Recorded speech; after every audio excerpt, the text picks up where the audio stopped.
Greetings, my fellow heretics. It is the Heritor, and welcome back to Rogue Trader, where we will be doing some roguish trading today, from the looks of it. In the previous episode, we became the Rogue Trader, finally. We are now, at long last, the one in charge. Unfortunately, Theodora von Valancius got herself a bit dead in the process. And there's this strange, thing, the Edge of Daybreak, which is up to something.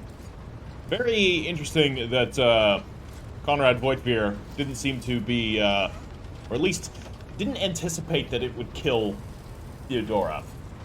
And it has stranded us in a system where we have basically one choice. There's only one path ahead for us that we have to take. Which makes me very suspicious of the path and the people that we're going to need to bring aboard. Because who are these people? And why does the Edge of Daybreak want us to take them aboard our ship? What's its plan for us? I'm a little bit suspicious. Very suspicious, actually. Anyways, today we are going to get on with it. We have the ship in a functional state. We cannot leave this system, so we're going to need to negotiate with the Winterscale Rogue Trader Dynasty, or whatever puppet governor the Lord of the Winterscale Dynasty has set up here in this planetary system. I predict the negotiations are going to go sour, and we're going to have to negotiate with our macro batteries, but we'll see if it comes to that. I kind of hope it does. I sort of want to vent some wrath on some jerks, and as I understand it, the Winterscale Rogue Trader Dynasty is full of jerks, so I call this a target-rich environment. We can basically shoot in any direction we want, and it'll be good. That's basically 40k in a nutshell, by the way. So, we're going to have a look around our deck, do all the things that we can do, because we are now in full control. So there's actually some stuff that we can do here in the Cornus Expanse. But before we do that, do drop this video a like if you are enjoying it. It's nice to see the comments that the videos are getting as they go. I'm recording this at the time that the second video just came out, so the third one hasn't come out yet. That's generally how my recording schedule tends to go with these types of things, when I can. It's been a busy week, so I'm surprised I'm able to do it, but I can, and I will, because I want to play this game. I have the itch. I feel the power of the warp overtaking them. Sorry. Let's talk to Voxmaster Vigdis. A thin, pale woman stands out among the rest of the crew. There is a thick bundle of cables coming out of the back of her skull and disappearing under her ceremonial garment. And you see the grate of a quietly humming box where her mouth should be. The woman sees you and bows, her head in respectful greeting. How may I serve you, Lord Captain? Fellowship 40. We don't have Fellowship 40, so we have a 75% chance of success. Connect me to the vessel's main channel. I wish to bolster the morale of the crew. I'm not going to ask her why she looks so strange. It's like everybody gets massive amounts of cybernetic augmentations. We know who she is. What are the Voxmaster's duties? I mean, she's the Master of Communications. I don't need to ask all of these things. Yes, connect me to the vessel's main channel. I wish to bolster the morale of my crew. Fellowship test succeeded. Nice. The Voxmaster nods obediently and presses several switches on the device she is holding. It is done, Lord Captain. You address the crew with a rousing speech, and you hear your voice roll through the ship, reaching even the normally quiet corners of the vessel. When the broadcast ends, you hear distant shouts of approval. That will be all for now. That's cool. I live to serve, Lord Captain. Yes, you do. Bridge officer? Lord Captain. Yes, that is me. Abelard. My dude. My homie. Lord Captain? Nah, he's actually voiced. Cool. Abelard surveys you briskly but meticulously, as though he is inspecting you for shortcomings. Then he offers a courteous nod. God, he's so cool. I'd like to know more about my seneschal. As you wish, Lord Captain. What would you like to know? Tell me more about yourself. What were you before you became Theodora's seneschal? I used to be an officer in the Navis Imperialis. No. Used to be is not quite right. It was not simply a job. It was my calling, the essence of my life. I was proud to serve Lord Captain Theodora, but in my heart and mind, I'm still an officer of the Imperium. He absolutely carries himself like an Imperial Fleet officer. Everything about him screams Imperial Fleet officer. So, yeah, it still is your calling. And man, if there's ever a point where my rogue trader might end up doing something sketchy, and Abelard is like, don't do it, I think he's going to be the guy that might actually be able to sway our mind away from something, because I think he's the type of guy that's generally going to always be making the right decisions. I mean, not always, but he seems steadfast and trustworthy. I like him. I met Lord Captain Theodora on a mission where the Imperial Navy was providing reinforcement to the rogue traders' army on one of the frontier worlds. Our acquaintance was not easy. Working with people outside the Navy hierarchy has never been my strong suit. It was to my great surprise then, that after the mission's completion, I received a referral to leave my service in the Navy and join the rogue trader's personal council. And she requested you, I would imagine. Or you were exiled by a rival, though he doesn't seem like the type that's intentionally going to give himself rivals. There's plenty within the Imperial Navy that might view him as a rival, though. It has its own hierarchy and its own customs, and those who, step on the feet of others, which can be done simply by being good at your job, where somebody higher than you is less good at that job. And Abelard strikes me as somebody that is good at his job. It could have been a sort of an indirect exile, or he could have been requested by Theodora. Could really be either. Theodora definitely has an eye for talent. I see this scripture is still bleeding. That's always good. Probably sort that out. Okay, it stopped.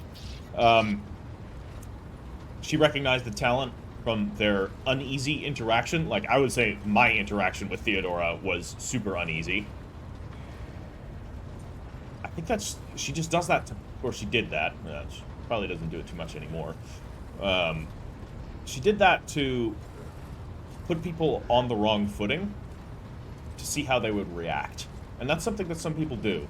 You immediately put them in a place where they're uncomfortable so that you can gauge how they react when they're uncomfortable or when they're stressed. It happens a lot in workplace environments and all that. It's debatable whether it's a good thing to do. I understand why it is done sometimes, and, I'll admit to projecting an air of unpleasantness at times just to weed out certain people trying to interact with me. But that's done for a very different reason. I don't like specifically target people. It was a difficult choice for me. But I saw in the offer a chance to serve the interests of humanity even more effectively than in the Navis Imperialis. You do not need me to tell you just how remarkable a person Lord Captain Theodora was. I recognized her at once as a true leader and formidable creative force. One who had built a protectorate amidst the dangers and wildness of the Expanse. Leaving the Imperial Navy is far from easy. Why were you permitted to quit your post? You could say there was no one among the naval command who was willing to impede the wishes of the rogue trader. Okay. To do so would be to risk their own position and their relationship with Theodora. Well, the Lord Captain possessed certain contacts in the Imperial Navy. Contacts which she used to request help during the conflict on the border world. And which enabled her to make me an offer that resulted in my joining her retinue. Okay, so definitely her then. The Navis Imperialis is an ancient institution with its own mandates and muster lists. On occasion, in the heat of an official briefing, or an informal discussion, I violated those rules, determined to press my point. It is challenging to choose the words to accurately express my opinion on a situation or the actions of others that do not sound overly scathing or confrontational. Many in command were inclined to view my manner of speaking as unbefitting a person of my rank. Oh man, it's so cool. I was right. Like, both of my guesses were right somehow. This is cool. We apparently did a coercion test against him. I didn't want to coerce him, but it's good we have this knowledge. And my character, Cyrene von Valancius, is absolutely fine with bending the rules a little bit. So, and that's very much why he joined he joined the Rogue Traders Council, because Rogue Traders tend to do that. The way you talk about Theodora, I'm beginning to think we're in love with her. I don't think I'm going to press that. That's his private. That's between him and well, not Theodora anymore, if that was the case. But I'm not going to press that. Do you have a family? I am a widower. I am a father of 4, and if my information is not outdated, a grandfather of 11. My family lives on Dargonus.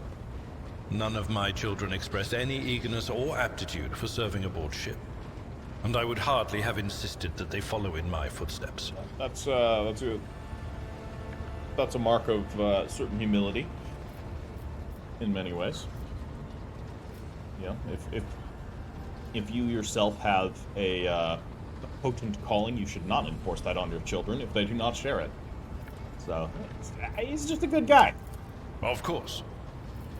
You may call me by my first name, if you wish. I thank you for the honor, but I must decline. Yeah, I figured. As a former military officer, I believe in the importance of order in all things, including the chain of command. You are the Lord Captain, my direct superior. I am not prepared to address you in any way other than as regulation dictates. I can respect that.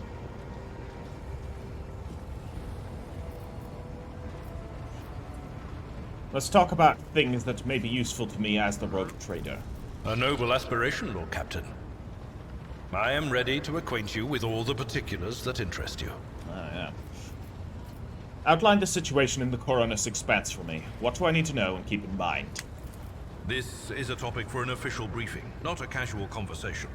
But I will try to answer succinctly. And if you permit, in my own words. Absolutely. The Coronus Expanse is considerably removed from the heart of the Imperium. Oh yeah. This means that local warp routes become useless within months. Oh. Established pathways are regularly subject to attacks from all kinds of rabble.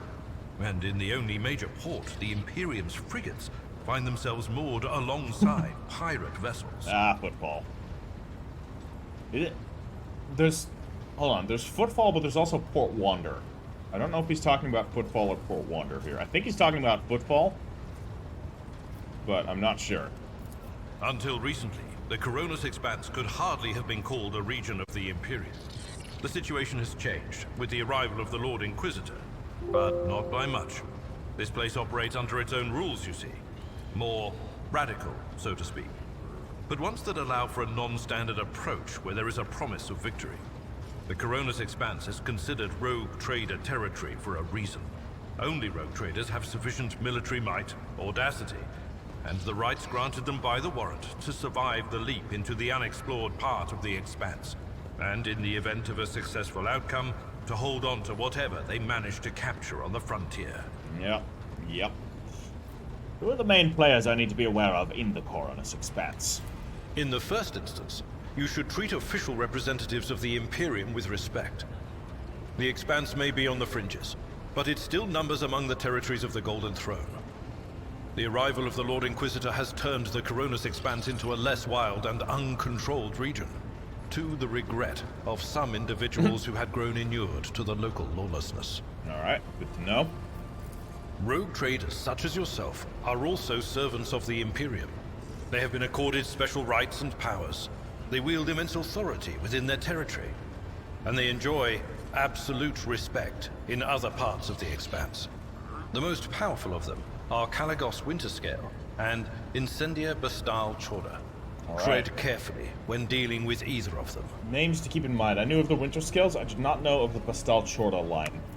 If we are to speak of unclaimed territory, which is what Footfall is, among the scum that dwells on that handful of asteroids, there are 3 factions that wield considerable influence in the sector. The first is the Kazbala Commission, organized crime in its most primitive form. It holds sway over the Liege of Footfall, and has links to rogue trader Winterscale. Yeah. The second faction is an offshoot of our shining ecclesiarchy, followers of St. Drusus. They are actively building their forces, and hold influence over rogue trader Chorda. And finally, the third faction, the Explorators, a wing of the Adeptus Mechanicus. They are willing to die and kill for the secrets of the ancient technological heresies that are hidden among the stars of the Coronis Expanse. Oh, I wonder if these are factions we can, like, choose to ally with. Oh, I want to ally with the Explorators. I fucking love them. They're so cool. They're like the Adeptus Mechanicus Navy, but more... Yeah, they're kind of like the Adeptus Mechanicus variants of rogue traders, really. It's the Priests of Mars, Lords of Mars, and Gods of Mars is the name of the books in the trilogy. I can't remember what the trilogy's name is, but it's by the author Graham McNeil. Really good read. Kind of details one of their expeditions into uncharted space, and it's good. Maybe not like super good beginner 40k reading, but if you're already familiar with the setting, would recommend. One of my favorite series in 40k, along with the Dan Abnett's Inquisitor cycle with the Eisenhorn, Ravener, and Beckwin books, and of course Dan Abnett's God's Ghosts. Aaron Dembski-Bowden's Night Lords trilogy, fantastic. Aaron Dembski-Bowden and Dan Abnett and Graham McNeil are generally, I think, my favorite Black Library authors out there, in case you guys were wondering. You can't really go wrong with those three. They're sort of the holy trinity. John French is kind of like, also, pretty good. Anyways, Conrad, our previous Master of Whispers, what can you tell me about his betrayal? What do you think he'll do next? You know, Lord Captain, I am no admirer of fine art. But when we next find ourselves in a civilized port, with time to spare, I will promptly find an artist and commission a portrait of the individual to whom you refer, with a hole between the eyes. Conrad Voigtveer. That he committed his treachery and escaped with his life was an unforgivable oversight. Oh man, he missed. I love his revenge. Commission a fucking painting with a bullet between the eyes. Oh, that's great. Well, we should do that. We both served Lord Captain Theodora for many years, and we never saw eye to eye. He was brash. He was never afraid of assuming responsibility, and he willingly took on difficult tasks. I am loath to admit it, but the von Valancius Protectorate continues to reap the fruits of his labors to this day. Yeah. His service always garnered my respect. But everything else about him made me want to wring the neck of that two-faced snake. Well, yeah, you, in hindsight, probably should have. But then I wouldn't be where I am today, so maybe not. If you are taking comfort in the thought that we will hear no more of Conrad, yeah, prepare to be disappointed. Yeah. You thwarted his plans, his meticulously plotted and nurtured treachery.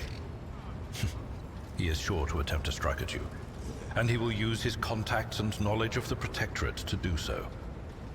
The only question, Lord Captain, is whether you will be able to anticipate his next steps. I hope so. That's all for now. As you wish, Lord Captain. I must take my leave. Until next time, Seneschal. Lord Captain. Yep, good talk. Abelard is off. Oh, and we leveled up again. A new rank available. What do we got? Please tell me a new talent. Choose characteristic. Oh, we just up a characteristic, huh? Alright. I mean, not gonna hear any complaints from me here. Fucking willpower? +5? I mean, that's what we do. We do willpower. Having more toughness wouldn't be bad, but willpower. I'd like perception. And intelligence as well. Like, if we had those two in this mix... this mix is, I think, determined because of our... I think this is the officer. Yeah, archetype's officer.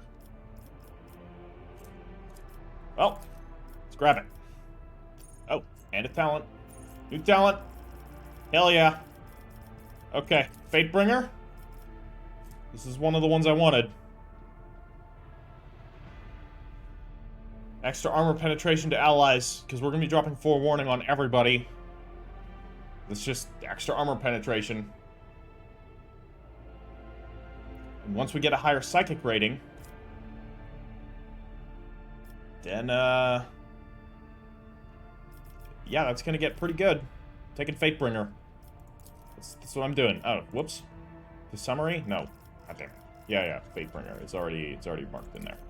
Good stuff. Alright. His armored opponents, as it turns out, are scary. We learned that last episode. Well, let's level up Argenta as well while we're at it. So, she'll get her new characteristic. Ballistic skill? I mean, that's what she does. We'll give her more ballistic skill. She shoots things with the bolter. I mean, we might give her another weapon, but bolters are pretty cool. Rapid reload would be nice, to be sure. That could be good, especially since we already have her with a, okay, we gave her just the ballistic skill training. This tenderize. Enemies damaged by the soldier's area attacks suffer. Okay, that could be good if we give her an area weapon. What about trace the trajectory? When the soldier successfully dodges or uses cover against an enemy attack, they're guaranteed a critical hit against that enemy. That's could be good, but we'd have to very accurately keep track of who we're shooting. Or who shot at us. The first hit of each burst attack deals additional damage equal to the weapon's current rate of fire. Really good if we keep her with a bolter. Or give her a heavy bolter. Oh, can we make her go, like... Are heavy bolters in the game? Can we just give her... that? Because, man, that'd be really cool. Stronger together. All allies, excluding Xeno, in the same party gain +5 to the same characteristic as was chosen for humanity's finest. I don't know what her humanity's finest is. So I'm not sure what we're getting there. Grenadier. Oh, power armor proficiency. We need strength 45. Okay. Because we're gonna want... Oh, you already have this feature. Okay, never mind. Cool.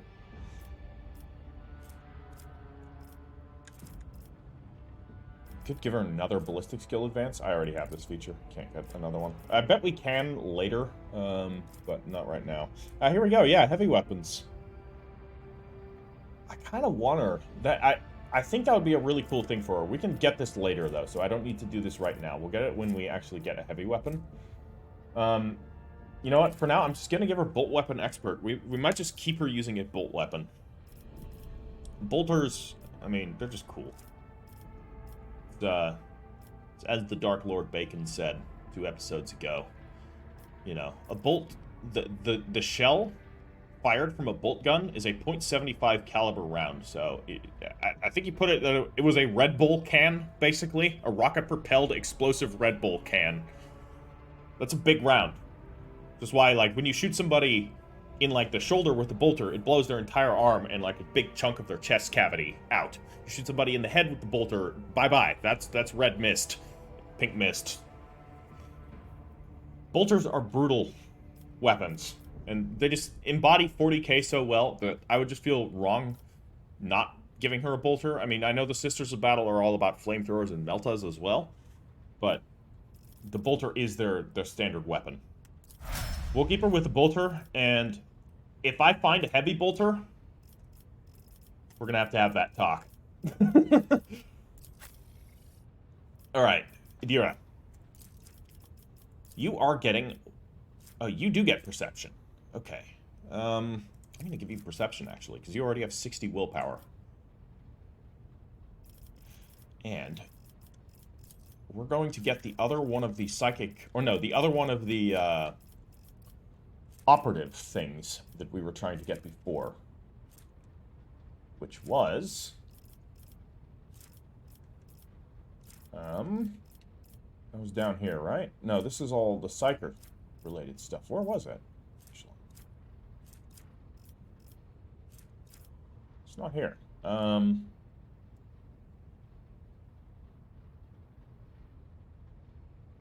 Because it's definitely problematic if we're both blasting out psychic powers constantly. So I feel like that's going to just trigger a lot of bad warp phenomenon. Instead of, you know, as opposed to the nice warp phenomenon. There was another one. Because there was the one that buffed up one of her abilities, but then there was another one that buffed up the other ability. And I don't know where they are. Perhaps they're not always available. Yeah, available common talent. So this is only a common talent. I guess that the other one there was not a common talent. Would be my guess here. I'm gonna give her predicted downfall. I'm gonna keep her more as a debuffer, whereas my character is going to be more as a... Well, she is doing some debuffing, but you know what? Predicted downfall is pretty cool, and it makes sense with her character as well. We'll do that. It's just a passive ability. Reduces the first enemy dodge during every combat, so it's going to allow us to kind of alpha strike, deal some serious damage. And here we are. Fucking Abelard. What are we going to give him? Well, first things first. Oh, he chooses a talent? We don't choose a characteristic? We do choose a characteristic. Weapon skill?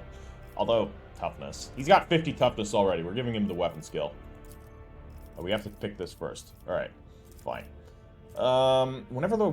So, contempt. Whenever an enemy attacks the warrior's next melee attack against that enemy does an additional +5 damage. Does not stack. Yep, taking it. Done. Problem solved. Weapon skill. Done. Contempt is really cool.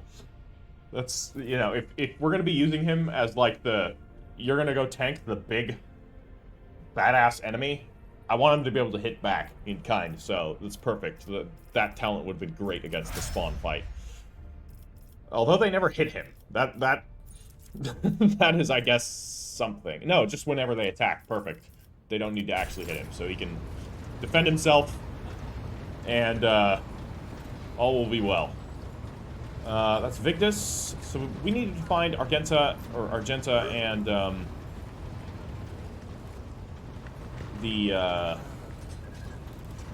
high pack totem here, Janrus Danrock. We didn't need to find him, but let's talk to him. So, the corpulent man in lavish clothes bows before you, not without difficulty. A servo skull whirs over his shoulder, while the fingers of his augmented hand drum against the sheaf of papers he is holding, and he regards you with attentive interest through the lens of his magnifying implant. Greetings, your ladyship. Janrus Danrock, at your service. We know what he does. He's the quartermaster. The factotum. How did you come to serve the von Valancius dynasty? I come from Dargonus, your ladyship. I have been a subject of your dynasty since birth, and have always strived to be of use to the great rogue trader. Alas, it was not my fate to be the primary heir of my own family, due to me being 15th in line for the title, so I decided not to stand in the way of those behind me in case they attempted to shorten the waiting list at my expense. Yeah, smart. Janrus lets out an almost kindly chuckle. While my brothers and sisters schemed against one another, I studied the exact sciences and mastered bookkeeping, the greatest art of the Adeptus Administratum. I must admit that the accumulation of wealth, something one can control, is far more exciting than hunting, carousing, and the other traditional amusements of my noble peers. Alright. What was it like working with Theodora? Oh, now that's a tricky question. Your ladyship. Do you ask it of everyone, knowing they risk losing their head, should they let slip a careless remark about your predecessor? I shall put it thus. Working with Lady Theodora was never boring and always profitable. The Imperium has billions of subjects, but very few do what they love and what they are best suited for. I would say Lady Theodora was one of the fortunate ones. She was a model rogue trader, and she surrounded herself with those who excelled at and loved their work. Hers was a rare talent indeed. I wish to know what you think of your fellow crew members. Keeping tabs on your subordinates, a wise move.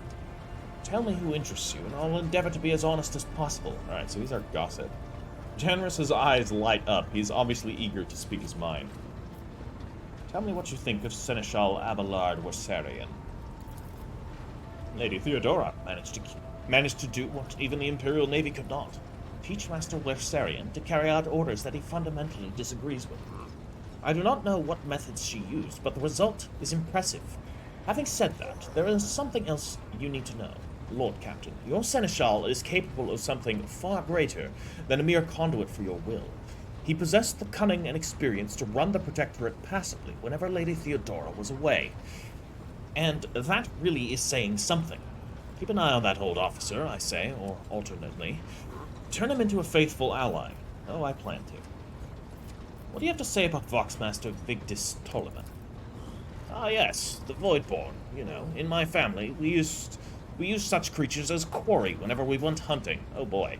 Mutants are the bane of humanity, an unseen tumor that threatens to end us all. But I digress. In the brief time Ptolemy has spent in post as Voxmaster, I have not noticed any significant flaws in her character, or anything that would make me question her professional qualities. Needless to say, she is very diligent, as is any Voidborn seeking to earn their master's affection. I believe you can trust in her skills and loyalty. Okay, he might be a gossip, but he is at the very least, like, he's propping his fellows up. He seems like a decent guy. I'd like to hear your opinion on Conrad Voidveer, the former Master of Whispers. I hope I never see him set foot aboard this vessel again, not even as a servitor, although he would be able to, at least, or he would be able to do at least some good that way. Someone has to clean the latrines, after all. The factotum's bloated face grows stern. He gave us all quite a fright on that ill-fated day, Lord Captain, and still, to speak candidly, I never enjoyed Master Voidveer's company. But I believe him to be a man who knew how to do his job. Regretfully, I was mistaken. It turned out Conrad lacked the most important quality for a Master of Whispers, unwavering loyalty to the rogue trader, and his failing came to light in the most deplorable manner. I want to know more about the people who buy our plunder. Of course, Lord Captain. Who interests you, exactly? We most often deal with the followers of St. Drusus, the Explorators, the Kasbalika Mission, or, Emperor forgive us, the Fellowship of the Void. Did not hear about these guys. What is the Fellowship of the Void? Janus emits a laugh-like gurgle. A pompous name, is it not? In truth, they are a gang of pirates who are forever squabbling over loot and territory. However, some of their little flotillas need supplies, or can take awkward cargo off our hands without asking questions. Of course, there is always a risk that these scoundrels will change their mind and attempt to board us instead. But so far, our macro cannons have managed to keep them in line. They say Riza Calvaria speaks on the Fellowship's behalf. The Adeptus Amasicus on Footfall is rumored to be her favorite haunt. Okay. What do the followers of St. Drusus acquire from us? The Drusians still hope to bring the Coronus Expanse into the warm embrace of the faith, just as their flock hopes to receive the aid of the Drusian missionaries. Each crate of food, shipment of clothes, or box of medicine marked with your seal is a sign of the rogue trader herself believes in, or is a sign the rogue trader herself believes in the sect's future successes. Reverend Hieronymus is the first among the Drusians, and is most often seen in Footfall's grand atrium. A gloomy fellow, but some almost believe him to be a saint. I'm interested in the Kasbalika mission. Masters of the cold trade, immoral criminals and notorious crooks to the last man. The mission is but one branch of this mafia gang that has taken root in the Calixis sector. You can do business with them as long as you take the necessary precautions. They are led by Vladimir Tokara, who recently appointed himself Liege of Footfall. Of course, he is a trusted ally of rogue trader Winterscale, but he will not refuse you, another of the Emperor's anointed. If you wish to talk to Vladimir, look for him at the Liege's Palace on Footfall. And the Explorators. Members of the Explorator Cognizance Fleet, which has been roaming the Coronus Expanse for a good while now. Omnissiah knows what they are hoping to find, but their acolytes regularly show up on inhabited world, seeking bits of sacred knowledge, tracking down mechanical relics, and sniffing out xeno-artifacts, if truth be told. Supposedly, they want to save the ignorant rabble from corruption. A tech priest named Opticon 22 does business with us on the fleet's behalf. He can be found at the docks of Footfall. Why are we giving away our spoils to these people in the first place? To profit from them, of course. most of the things you will find during expeditions are complete junk for one such as yourself, but the less fortunate and affluent servants of the Emperor think them treasures, especially when they are bestowed by the great rogue trader herself. Drushian fanatics and pirate cutthroats, Kasbalika dealers and explorators, none will refuse our help in these dark and trying times. And there may come a time when we shall be the ones requiring aid, and it would be beneficial to have allies willing to provide it. Alright, let's change the subject.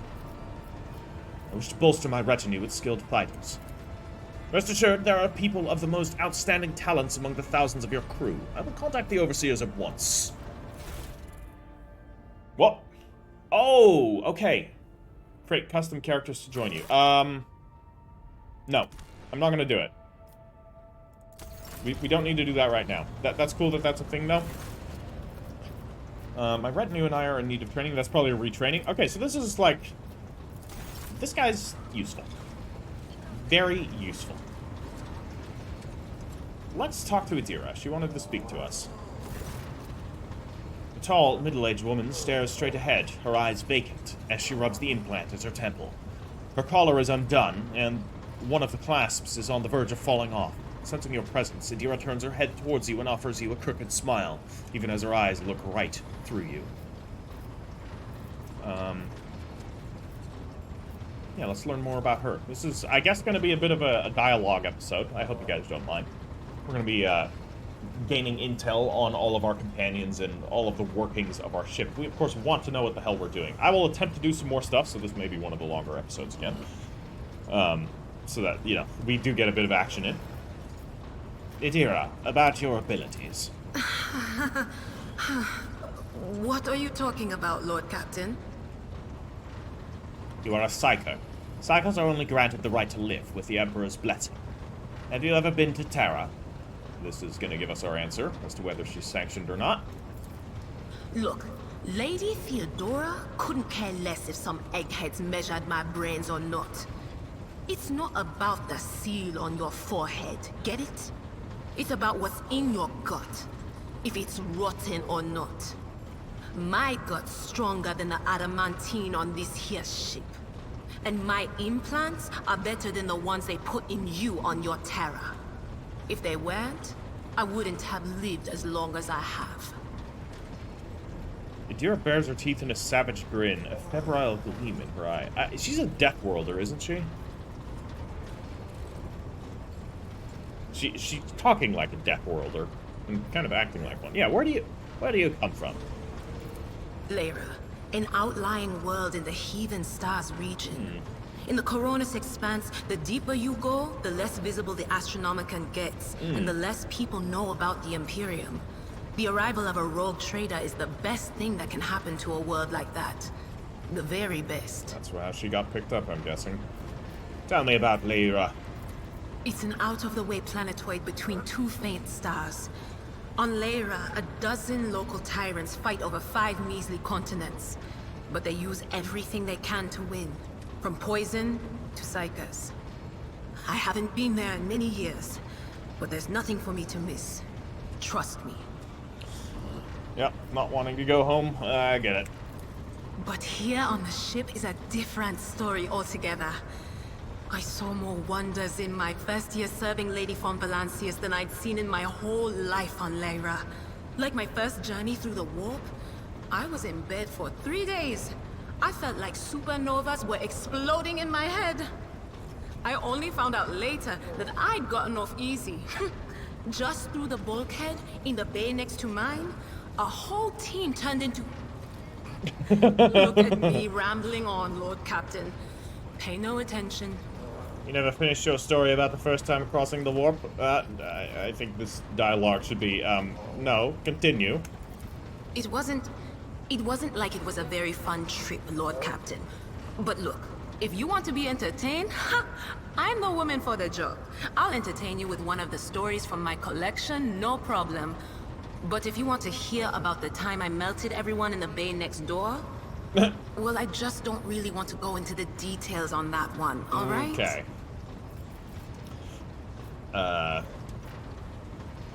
What did you do before you came to be on the ship? Oh, I embroidered wall hangings in honor of our national heroes. I did the same thing I do here, Lord Captain. Divining. Our rulers prized the ability to see into the future. Every Psyker that could be found was worth a small fortune on Lyra. And probably didn't receive the implants that keep them in check. I bet Lyra is filled with heretics. There's no such thing as a peaceful life on Lyra. Sounds like a death People blow. like me were especially sought after. They'd pick Psykers up wherever they found them, buy kids off their parents, even just abduct them. Take me, for instance. I got taken from my street gang. The older kids sold me when they noticed there was something off about me. The ruling dynasties had schools where they trained us and beat us black and blue. And then they packed us off to serve. Some of us held on for a long time, but others didn't last. Yeah. Not everyone's as smart and talented as me, you know. Some people crossed the line and were out of commission before their time. Dira looks at you expectantly, then, as though clarifying, she uses her hands to indicate a head exploding and laughs. Yep. How did you end up in the rogue trader's service? Theodora von Valancius paid a visit to the ruler I was serving at the time. I don't know what the visit was for, and it's no business of mine anyway. I can still remember the way the voices in my head changed when I looked at her. They were practically screaming. She had so much behind her, and plenty ahead of her too. Echoes of the past and the future. Cool. As I gawped at her, all of a sudden I heard a whisper. A hint, a suggestion, nothing more. But I know the difference between idle chatter and a real threat. I seized my chance and approached Theodora. I managed to whisper a couple of words in her ear before the wardens dragged me away. They beat me and locked me up. No wonder. It wasn't my place to converse with outsiders. And then Theodora's people came for me. They broke down the wall, butchered the guards. Also, I could tell them my warning in full. So I said the rest, but I didn't want to go back to my old life. And so I entered the service of the von Valancius dynasty. Makes sense. Makes sense.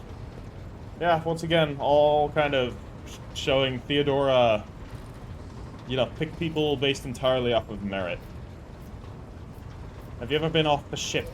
A few times. Not many. And if I think about it, why would I want to? I've got everything I need here. All the whispers I hear are familiar ones. They almost feel like family.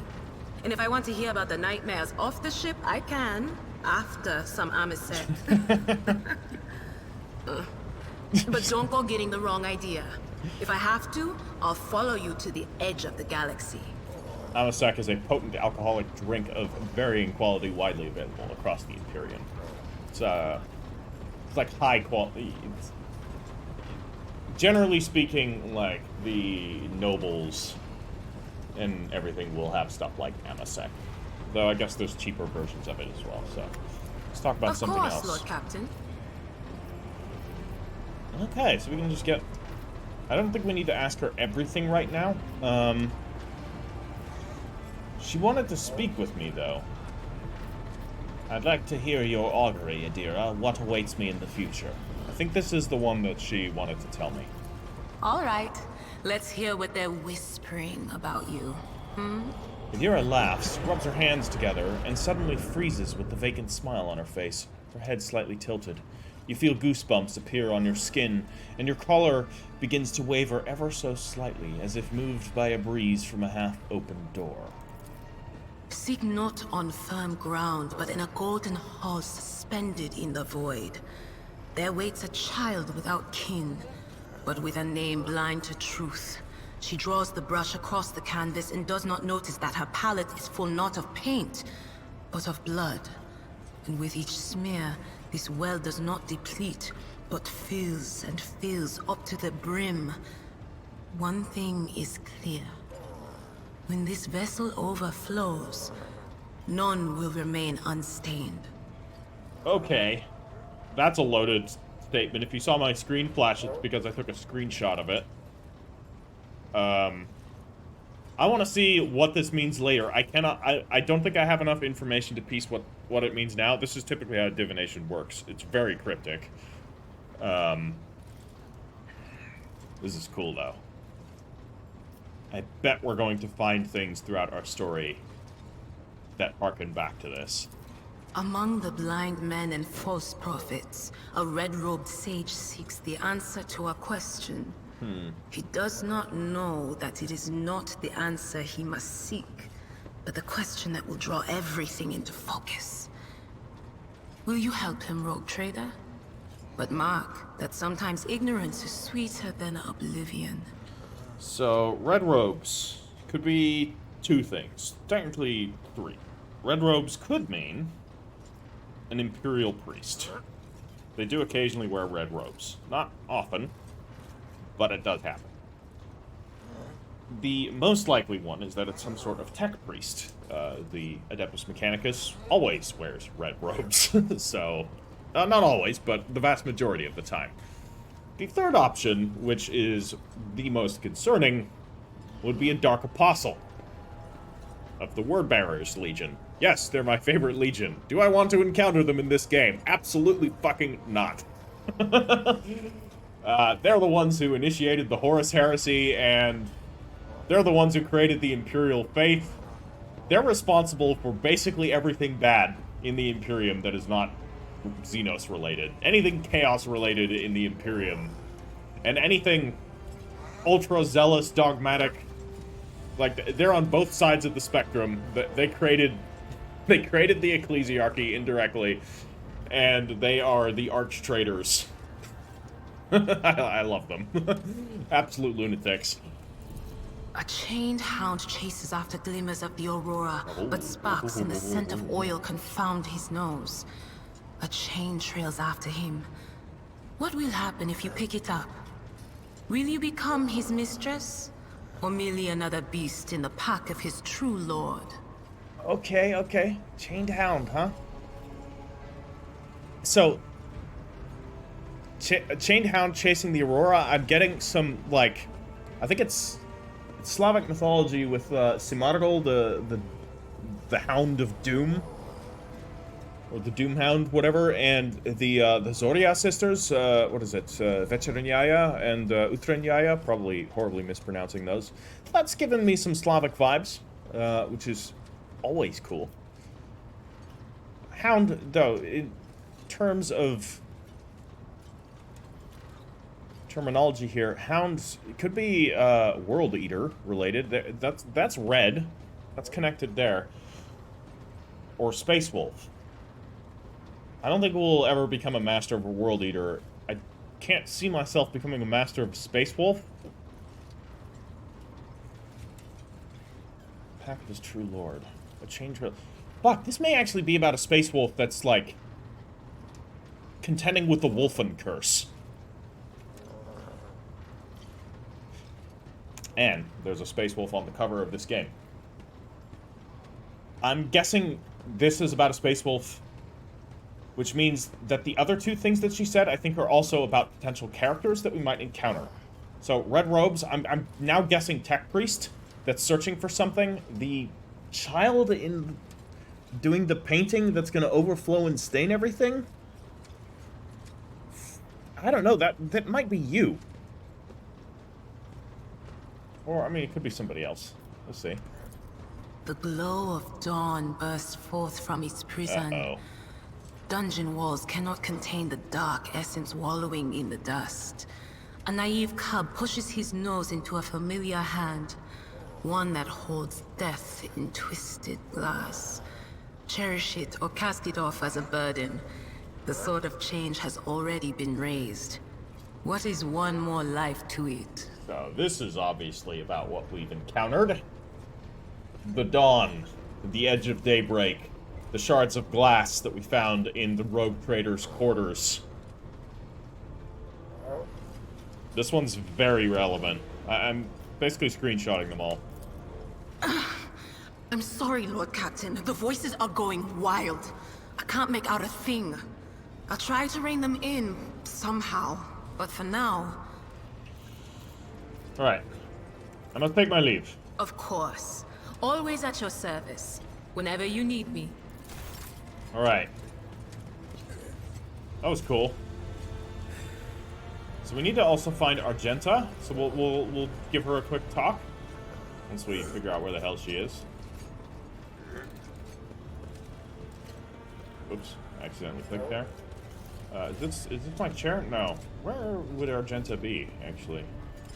Just servitors. Like, I figure she would be up here. But, because Idira's here. Maybe she's gonna be over there? No. Or, and Abelard, so both of our NPCs are here. So, I figure Argenta's gonna be around here somewhere too, but... I don't see her anywhere. Can we, oh yeah, she is here. Where the hell am I looking then? I do not see her. Because she's stealth in the fog of war. Right, and there's also Master Helmsman Ravor. And that seems to be the only other one here. We'll talk to the Master Helmsman as well. Seems like a good person to know. The tall man before you appears to be woven from tendons and muscle. Blue veins snake under his white, almost dove-colored skin, and his scalp and chin are covered in cropped white hair. His neck and shoulders are wrapped in wires that hint at the presence of neural connectors under his uniform. The officer's face seems to be twisted in a perpetual grimace of annoyance and anger, but he greets you with a respectful nod. Lord Captain, Master Helmsman Ravor at your service. You are Voidborn, are you not? That I am. I guess that last episode.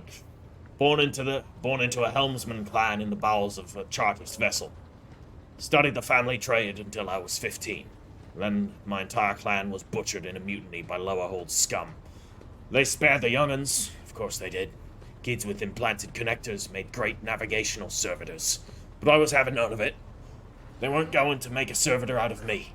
So I escaped into the crawlways. And then I spent months picking them off, one after another. Ravor stops abruptly. Got me talking up a storm. Anyways, yes, I'm a Voidborn. Now, finish your story, Ravor. He stays silent for a few seconds.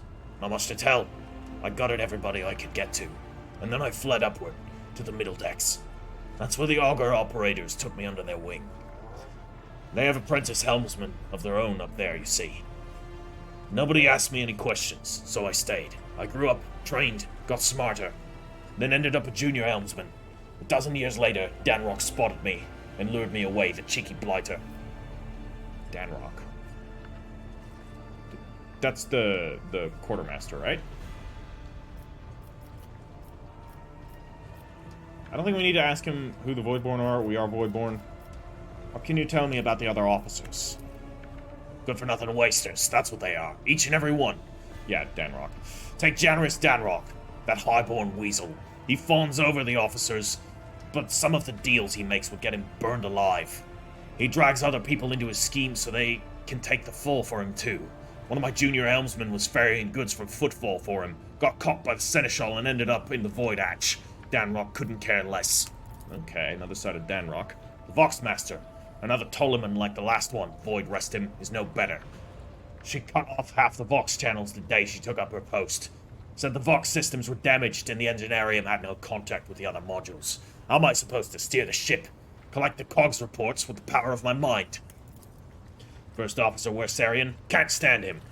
Like every Navy officer I've met, he doesn't know a thing about controlling a vessel in the void, but he puffs himself up all the same and throws his weight around. Me and him had to have words a few times before he left me alone. The Emperor, Lady Theodora, trusted me more than the Seneschal when it came to helming a void ship. Alright, I'm beginning to trust you a lot less. You have bad things to say about, Abelard. Then there's that woman. What's her name? Class. Lady Theodora brought her along wherever she went. And look what happened to her. I wouldn't be surprised if it turns out it was that witch that delivered her to an early grave. Just like countless souls before, I don't see why anyone would want that walking calamity on their ship. But some would disagree. They say she's friends with young Ptoleman, you know, or at least she used to be. Tell me, do you like anyone at all? Raver looked perplexed. What kind of question is that? I like you. And Lady Theodora before you. Where would I be if I was making cracks about the rogue trader? I don't want to die just yet. Alright, I must take my leave. Lord Captain. So he's very cantankerous, very grouchy. Blames everybody else for all of the problems. Good to know. We should take his words with, you know, a small Carthage loads of salt. Argenta! Rogue trader. Sister Argenta looks tired. There are dark circles under her eyes. Her hair is somewhat disheveled, and she moves like she's a little on edge. I love the tremulousness to her voice. Can't remember which comment. It was in a Terra Invicta episode where the, like, leader of our cult was talking, and there was a cadence to her voice, and I didn't know the words for it. Thank you for reminding me of the word tremulous. I knew the word, I just didn't have it in my head for this type of stuff. But yeah, it's perfect. She has it too. It's a great way to make a zealous character sound zealous. You said you have a personal request for me. I indeed have a request, Rogue trader. Okay.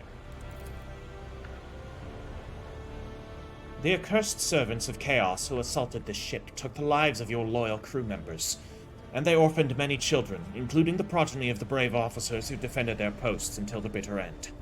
I don't know what customary practices there are for cases like this in Von Valancius territory, but in the world I'm familiar with, the children of such brave souls could expect to receive some special consideration.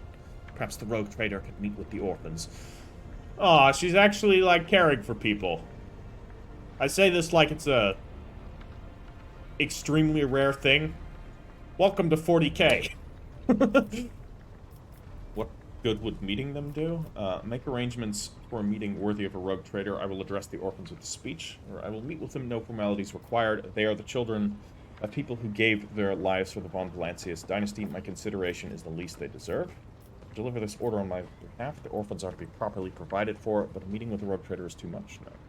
Why would I? No. We'll take the middle one. I will meet with them. No formalities required. These are the children of the people who gave their lives for the Von Valancius dynasty. My consideration is the least they deserve. I will pass on your instructions. Thank you for taking my request to heart. Oh, we go and do that now. All right. Talk to some orphans. Put these kids to work. You know, there's all kinds of crawl spaces and stuff in ships where, you know, dangerous work needs to be done, and children would be well suited for that. Gotta get into the 40K mindset. Oh, look at all the... Are they actually, like, children? They just look like adult models that have been shrunk down. A motley group of adolescents, okay, I guess they're adolescents, do not take their eyes off you, gazing at you as if you were a creature straight from a fairy tale. Abelard's here too. Is Idira? I may just start calling her Tlass, because I like that name. Our indefatigable sister has been keeping an eye on these pups. Abelard glances at the gathered children. It is hardly the Schola Progenium in here, but we have provided the orphans on our ship with adequate care and instruction. Schola Progenium is a division of the ecclesiarchy responsible for the upbringing, education, and training of orphans of those officers and nobles who have died in the service of the Imperium. It's also where a lot of noble children or otherwise very capable children go to get trained for very specific roles within the Imperium, like being a commissar or an officer or a member of the Tactica Imperialis, naval officers, members of the Inquisition, etc., etc. Schola Progenium is basically like this filtering academy that takes the gifted and puts them to where they need to be within the Imperium. It's ruthless, but it's not like brutal ruthless. It's just like, it's very selective. Argenta is standing to the side of the group. At your approach, she perks up and announces, her voice ringing. Brave ones, the master of this ship has appeared before you. The one who guides it through the darkness of the universe by the Emperor's will. Greet your Lord Captain, the rogue trader of House Von Valancius. Okay.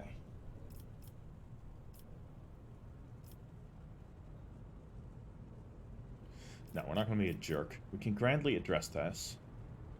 No grandeur here. I'm going to smile at them. We'll be genuine. Your Lord Captain greets you, brave ones. The teenagers keep staring at you. A girl who has remained close to Argenta smiles uncertainly. A skinny, pale lad tries to throw his shoulders back and stand at attention like a soldier. Only a few teenagers at the far end of the row seem sullen and not particularly impressed. One of the scowling visitors with a thin scar across his face tosses his head back and says bitterly, "So what? Why should we care? Our friends and parents died in their dozens for you noble lot, and you just give us speeches?" Argenta quickly turns to the boy, a flurry of emotions flashing in her dark eyes, like she wants to both calm him and scold him for his impudence. I think I like her.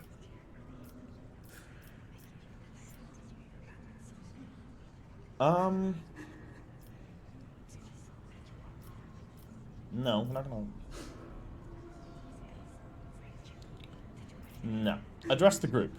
If you have things to say, say them without fear. I will listen. The boy smiles grimly. Doesn't matter what we say. It won't bring our parents back. And it won't change our fates either. We'll keep slaving away on this ship until we drop and die like our folks. Or worse.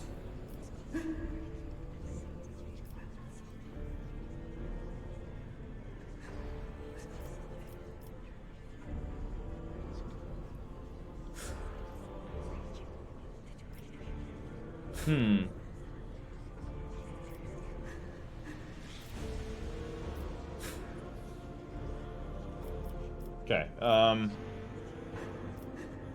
I think this is...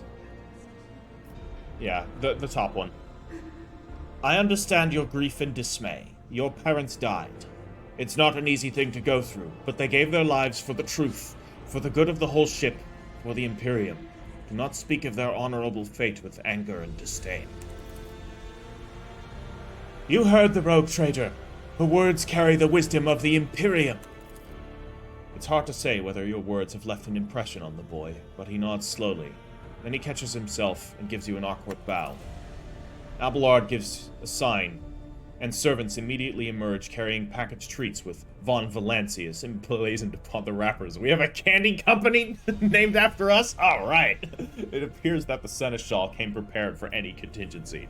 They're awesome. I love these characters. And he's doing it himself. No, he's getting his Void Guardsmen to do it. That's fine. I choose to believe one of these guardsmen is the one that helped us fight the Chaos Spawn.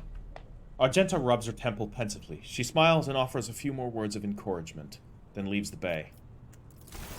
Alright. That was cool. Enter, hold, skip. I guess we just leave. I don't see anything else happening.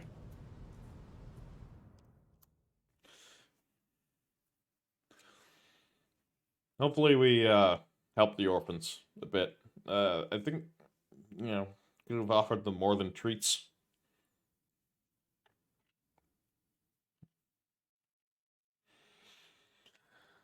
But, I mean, I reckon they'll be taken care of. It seems like Sister Argenta will do what she can for them, which is good. She's a caring and compassionate Sister of Battle. That also explains why she hasn't shot Idira for being an unsanctioned Psyker. She's clearly a bit more tolerant than some of her peers. Alright, where are you? Let's finish talking to you. And then we're gonna go and actually do our thing. Like an hour into the episode. Over an hour into the episode. Greetings.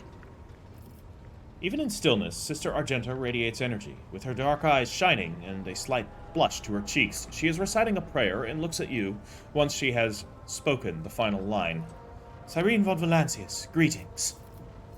Okay, I don't need to ask her. Tell me about yourself. About me? I am the Emperor's daughter and his servant.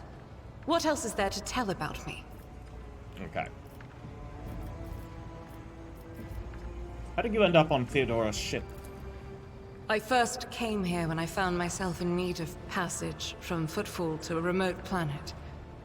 But I imagine what interests you is not that first journey, but rather what brought me aboard prior to the pirate attack. That story is complicated. It just so happened that I made a mistake. In a moment of laxity, I was ambushed by the accursed followers of the archenemy. I was badly wounded. Lady Theodora came to my aid and brought me aboard her ship, while her crew attended to me in my weakened state. It all happened not too long ago. I'd barely recovered from my wounds when the pirates struck. Truly, the servants of evil know no rest. There is no place where we can be safe from their machinations. What happened to the people who wounded you? Did Theodora's men eliminate them? Sadly, they did not. Lady Theodora was in a hurry and chose not to stay on the planet. Her people took me to a ship while I was unconscious, and when I came to my senses, we were already flying away. How I pray to come face to face with those heretics once more, and it's bound to happen someday. Sounds like a side quest. You mentioned making a mistake. It happens even to the best of us. My mistakes are my burden to bear. I'll find a way to atone for them. Alright. Not as a, a criticism like how could you possibly make that mistake. My question was more directed as a, I'd like to know what it was. Where did this happen? On one of the recently discovered planets in the Expanse. No one suspected that it had already been tainted by the filth of heresy. Had I known it beforehand, of course I would have been on my guard. We could go to that planet and deal with the Chaos Worshippers. The path to that planet was lost. All the knowledge is gone, along with the previous navigator. It would take immense effort and resources to rediscover the route. The heir to the von Valancius Protectorate must have plenty of other issues to deal with right now. Perhaps later, when the skies above our heads have cleared. Alright. What was it like traveling on Theodora's ship? I hadn't been here that long. Just one journey from Footfall, and the other journey, the majority of which I spent in the confines of the medbay. I can't tell you much about the first voyage. I was more focused on prayers and ruminations than on the people around me, or the journey itself. During the last journey, Seneschal Viserion stood out for me. He came by several times to ask about my health. He's an honorable man and a loyal servant of the Imperium. Yes, he is. I think he is as meticulous in his inspections of the logistic systems as he is in his inquiries about the health of the occasional sister of battle aboard the ship. Yep, he's a good dude. But not all of Theodora's people have earned my trust. Yeah. You know who I'm talking about. There is no place for Adira Tlas among the God Emperor's faithful. I'm surprised she wasn't in league with the pirates. And I'm equally surprised by how deep heresy and treason run in this place. I'm glad we all made it through that dark hour. May the day that follows be bright. As you wish. What is it that's keeping you in my retinue? This ship was targeted by heretical pirates, which means that my presence here and the assistance I provide to you are my sacred duty. Sooner or later, I will likely have to return to Footfall to protect its reliquary. But for now, I wish to remain a part of the rogue trader's crew.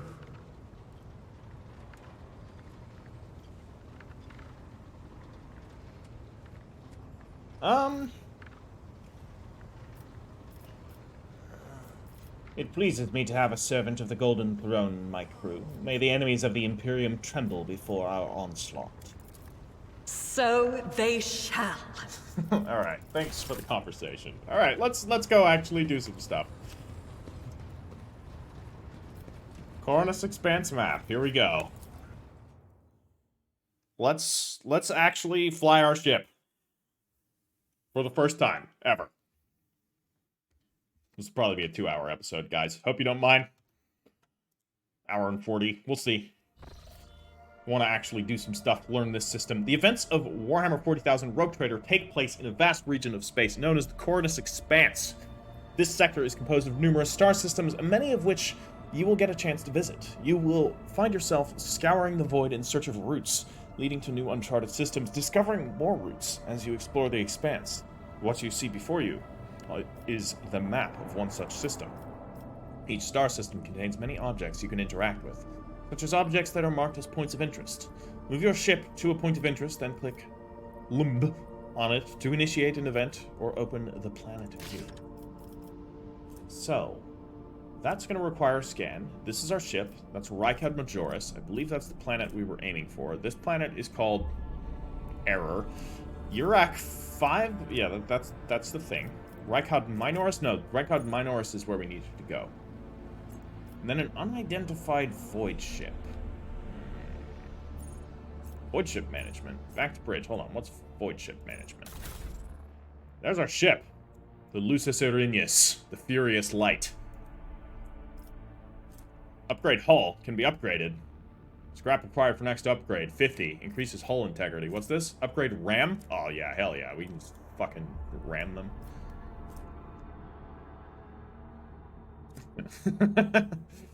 I love ships in Warhammer 40k. They look so cool. We got ourselves some macro batteries right here.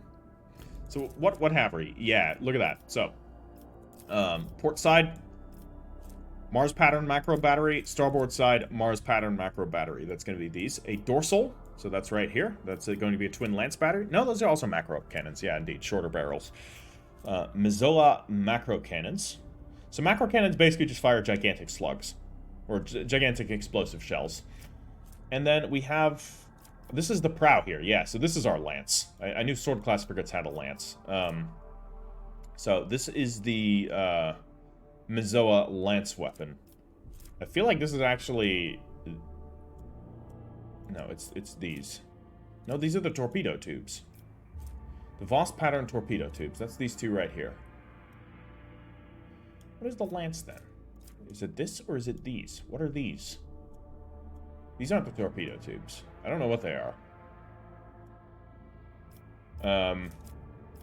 Engine. A Lathe pattern 2A engine.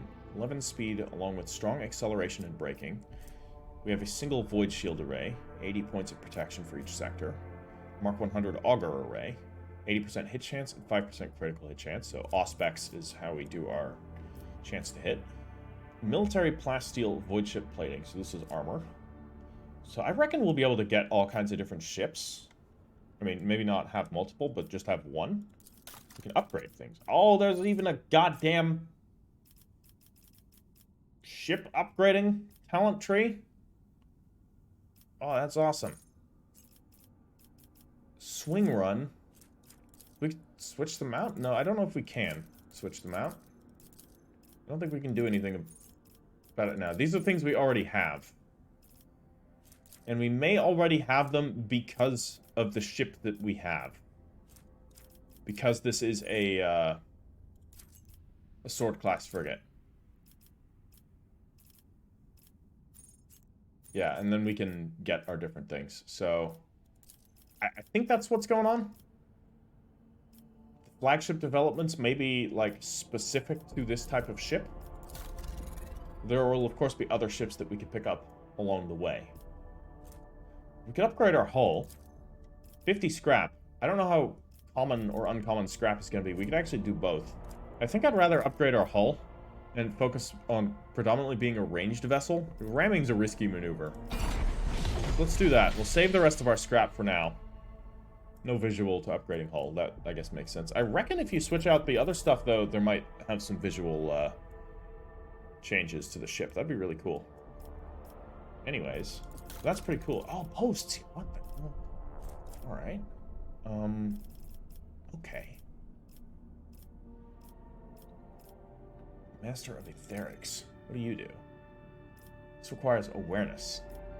You have good awareness. You would be a good Master of Etherics, but you would also be a good warp channel. Though, actually, I would be the better warp channeler. This is lore warp. Master of Maneuvers. The post oversees the execution of the ship's maneuvers. Or movement and maneuvers. This is athletics-based. Okay. Abelard. Shield Master is tech use. Okay. Master Cannoneer is demolition. Grants torpedo control if we have somebody that's good. You know what? You're our Master Cannoneer. You have incredibly good I reckon you can just change these out. Easy. Yeah, you can. Alright, so we don't need to, like, worry about it. Supreme Commander is going to be persuasion-based. That's going to be myself. I'll be the Supreme Commander. We're going to have... Can you take 2 slots? You cannot. So we'll be the Supreme Commander.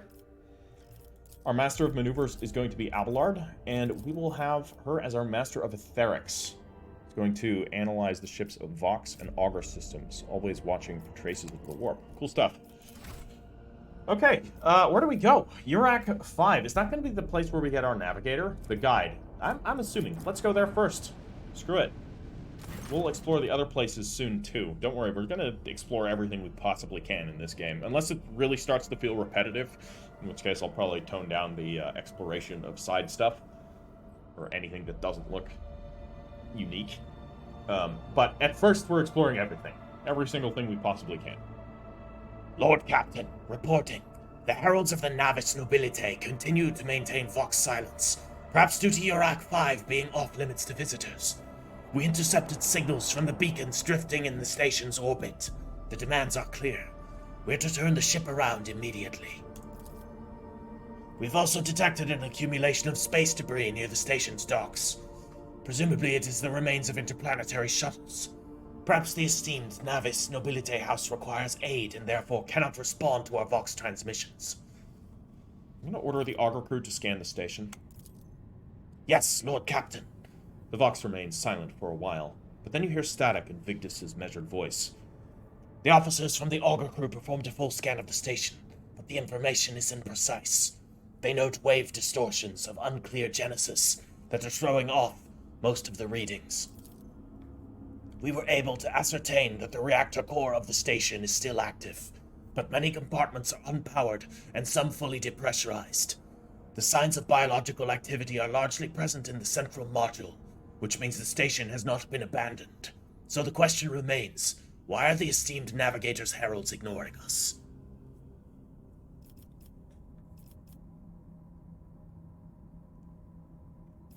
Contact the station again. I will negotiate personally.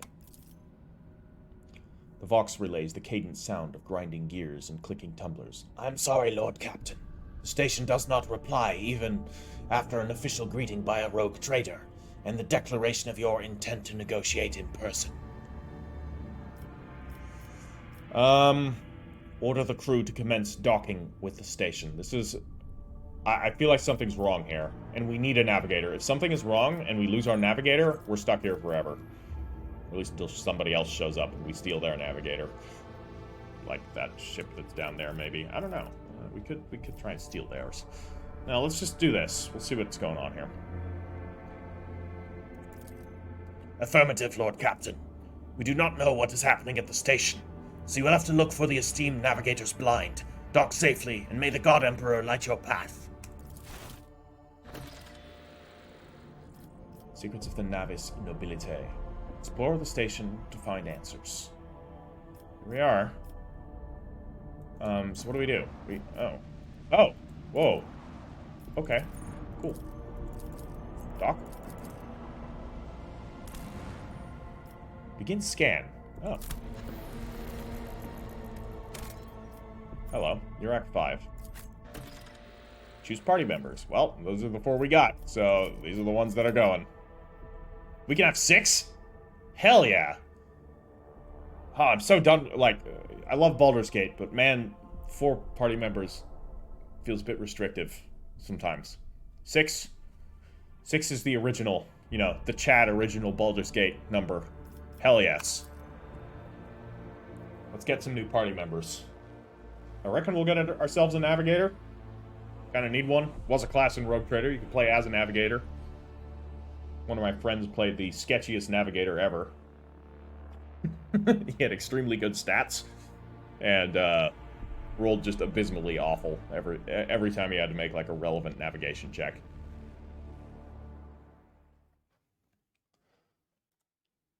Let us land on the navigator station. He doesn't look healthy. And this doesn't look good. You guys, yeah, use your arm. You dare to argue with your master? It was not you whom I swore to serve within these walls. My lips are sealed. Confess. What was the old man's last command? What are you planning? Give up, Keeper. You have lost this battle. Again. We're getting nowhere with these ones, sir. Permission to execute them.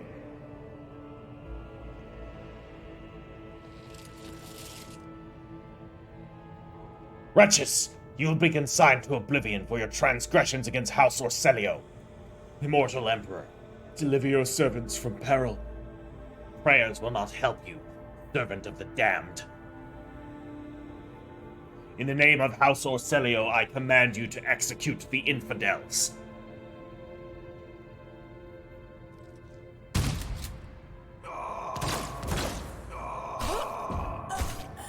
Well, so those were Navis Guard. Now we're here. Hi. Master, we have some strange guests on the station. There seems to be a coup going on here. Belek Orselio, a tall man, stops you with a gesture when you approach. Blood is trickling down the pearly scales of his weary face, and not just his own blood.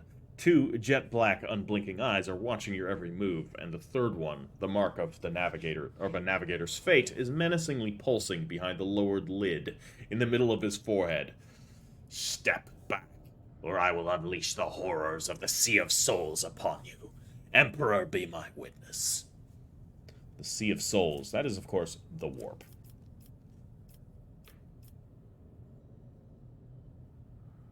Appellard, if you would be so kind. What does that mean? You just gonna fucking blast him? He's a navigator, though.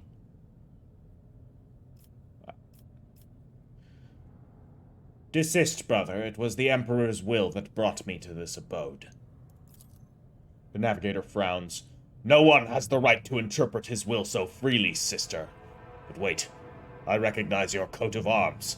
You must be a lady of the house of the von Valancius dynasty. Yes, I am absolutely positive, in fact. And since fate has brought such an important person into my abode, allow me to introduce myself. Before you stands Felix Christoph August, keeper of this station. So, you did not come to offer support to the traitors. That's great news.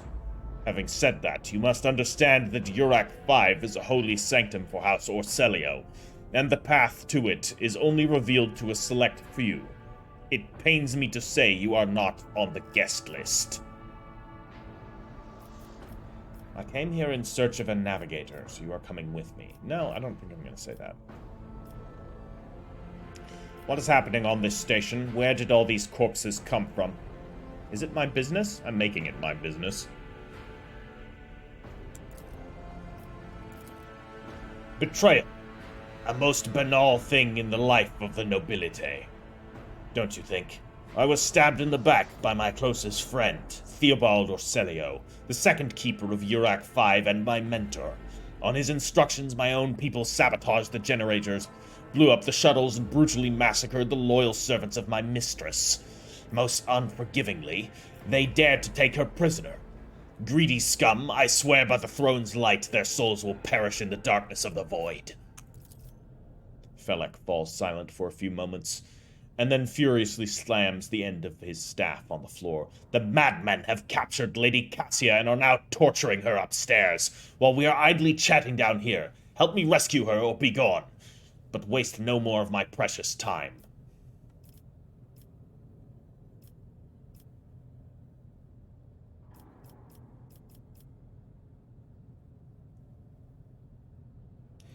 What kind of help are you talking about? I would never ask you for such a favor under different circumstances. And yet, Felek takes his hand away from his ribcage, notices blood, and winces in pain. And yet, Lady Cassia's well-being is above all. I haven't got many people left, and my wounds are too deep for me to act with precision and swiftness. But you may actually succeed. In order to ascend to the mistress's chambers, you will need to make a holy relic. But you will need to remake a holy relic sanctified with the blood of Lady Orselio herself. This is the control rod of the elevator machine spirit. I have one part, the other was lost during the mutiny. But even this relic will be of no use unless the elevator mechanism is powered. Why should I help you? You came to this station for a reason. House Orselio will not be able to help you until the current crisis is resolved. But if you aid us now, I promise we will reach an agreement that you will find satisfying, be it riches, influence, or the power of our navigators. Well, that settles it then. How do I remake the control rod? I have a phylactery containing the mistress's blood. It needs to be taken to the laboratory, which is located behind one of the reliquary doors. The most ancient of sacred mechanisms will help rebuild the rod. The tech priests ceaselessly performed the rites of appeasement so that the machine spirit would serve the house in its time of need. The fateful hour is now upon us. So this is how you open elevators in Warhammer 40k, by the way. What does it take to, like, make a piece of toast in this setting? Only the God Emperor knows. How am I supposed to power the elevator? The station's main cogitator is situated in the guard room. Just enter the correct command sequence, and the sacred mechanism will do the rest. If it is so simple, why don't you do it yourself? I never said the feat would be easy to accomplish. The path to the laboratory and the guard room is blocked by the very same madmen who took over the station. They will not negotiate and are not afraid of displeasing the Navis nobility or incurring the Emperor's wrath. They bow only to brute strength, something which I currently happen to lack. I suppose that makes sense. So what have you decided, descendant of the von Valancius line?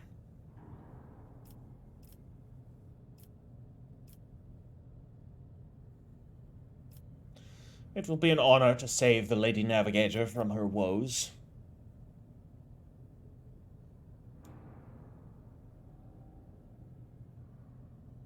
Ooh.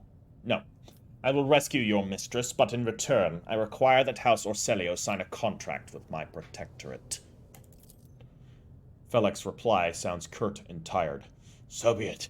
Hurry. The mistress's safety is all that matters. But should you fail, our arrangement is finished. Alright. Well, guess we gotta go, shoot some people. Now, the thing is... I have my suspicions about what's actually going on here. The guys that he shot did not seem particularly, crazed. They seemed pretty sane. Like, they were stopping him. They were kind of talking to him like he was crazy. And his initial dialogue, before we interrupted him, definitely painted that picture a little bit more. Awareness test here. The premonition runs true. The corpses were mauled by a force far beyond mortal capacity. The faces are twisted in pain, and the hands are fused with improvised weapons, tools, scissors, and cutlery. Okay. Well, I have a feeling we're going to be killing this Felix guy. White, bright, pure color, and it's all been riddled with horrible veins that carry the poison of fear and pain throughout its body. Who are you? Why are you crying? Wait, what is talking to me? Is that Idira? Talking? Saying these things? I always keep my options open. If the witch is talking about the enemies of humanity who set upon the abode of noble navigators, then our weapons must soon dispel their wicked misery. Yeah, that was Idira speaking, and this is Argenta. I wish it gave a little bit of a thing here, because that wasn't immediately clear that that was Idira. Keep your wits I'll about try and read it in the voices of the characters as best I can when these things come up. So, yep, we'll head up here. I can't move with my... like the WSAD anymore, which is weird. Used to be able to do that. The elevator's power is out. Yeah, we know. So we need to go down here. Where do we need to go? Let me look at my map.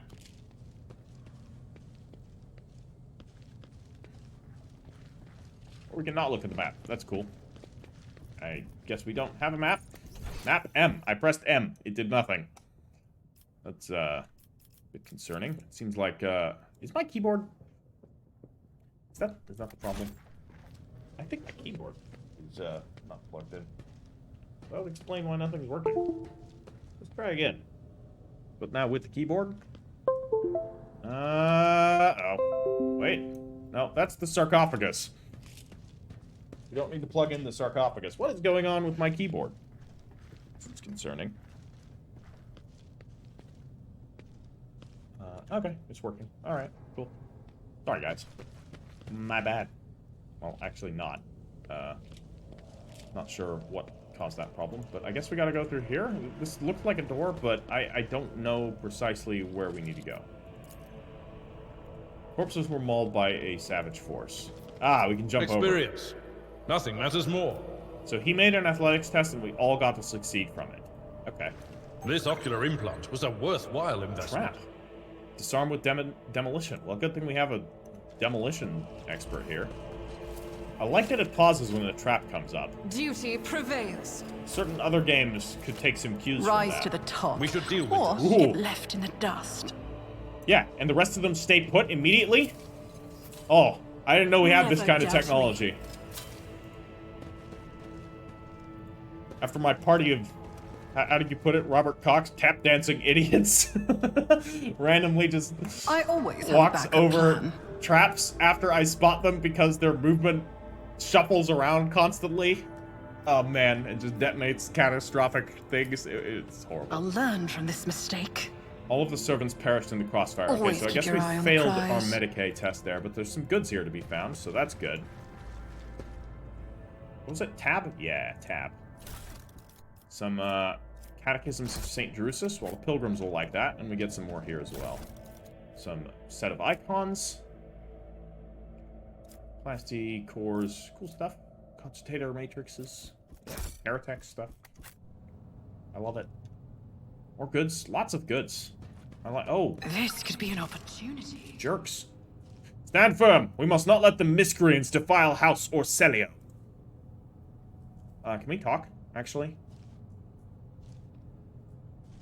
Fire at will for House Orselio. Your arrogance Guess will we're be in, your we're in a fight now. downfall. For the Emperor! I didn't want to fight them.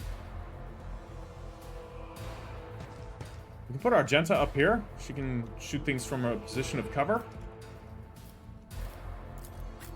You're gonna go... Yeah, we're kind of limited with where we can actually move. Because of, where we set up. Because of where we initiated it.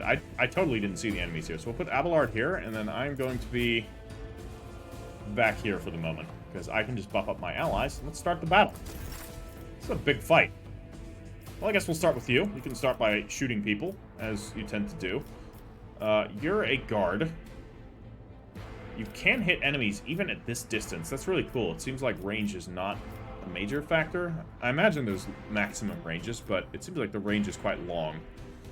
Which makes sense, like it should be. Though the hit chance is a whole lot less, to be sure. So I am going to take out the ones I can easily hit. deeds is worthless. We're going to hold our position as best as possible.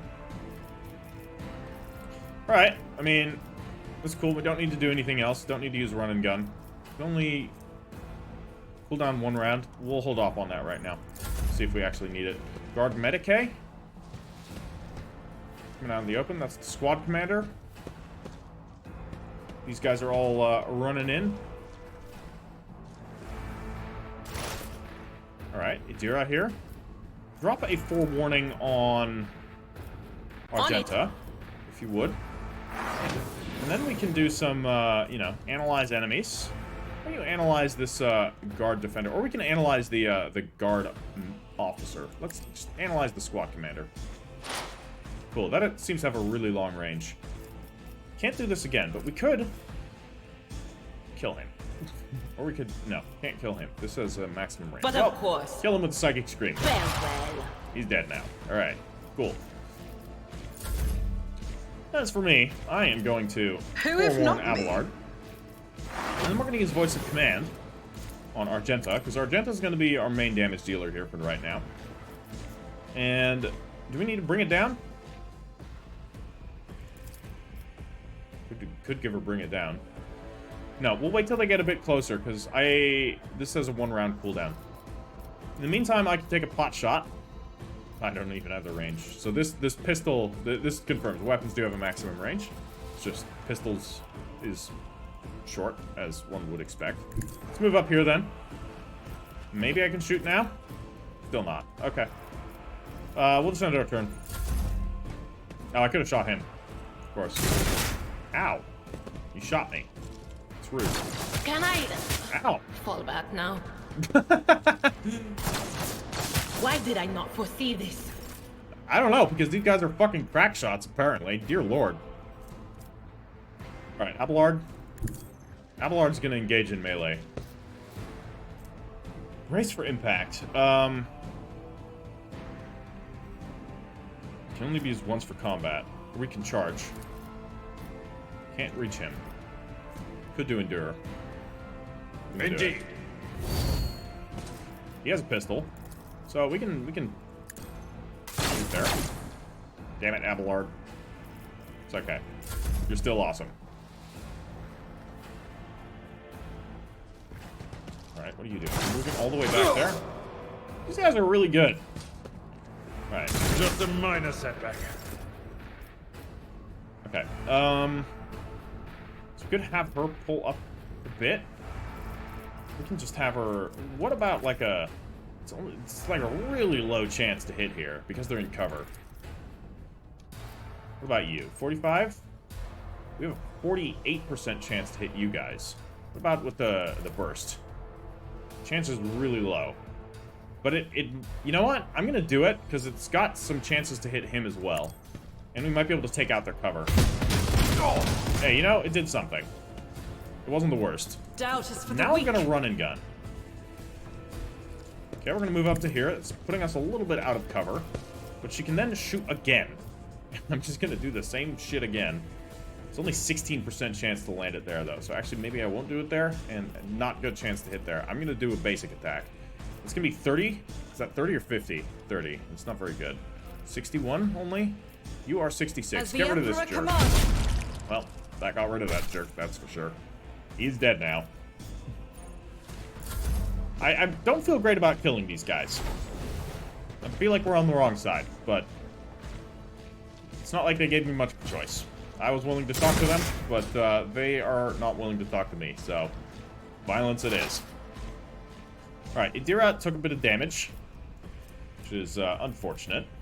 I'm gonna forewarn myself. Thus far, our psychic situation is okay. You're gonna move up to here. And you're gonna analyze enemies. He's already got 4 stacks on him. Do it again. Okay, he's got a lot of stacks on him now. We can expose weakness, the guard Medicae. He's got 2 stacks on him, so that's going to reduce that a bit. We'll leave that as is. As for me, I could advance, but that's going to put me in a precarious situation. I'm going to move up next to Idira. Don't let your guard down. We'll be Team Psyker squad over here, trailing a bit of cherry juice as we proceed onwards. I'm going to forewarn myself, so everybody's got forewarning in the group. It's really cool. Voice of command on Argenta. Refuse. She refuses. Okay. I'll make Voice it of happen. command on Abelard. He's got it. And I'm going to do bring it down on Argenta I'll right see now. to it personally. Give her a round. Okay, so she's going to be able to shoot again. So I want to be able to take some more shots here. Take out some enemies, potentially. 24, that's 20. You have 70. All right, we'll get rid of this one. None can escape He's the dead. Emperor's judgment. Yep.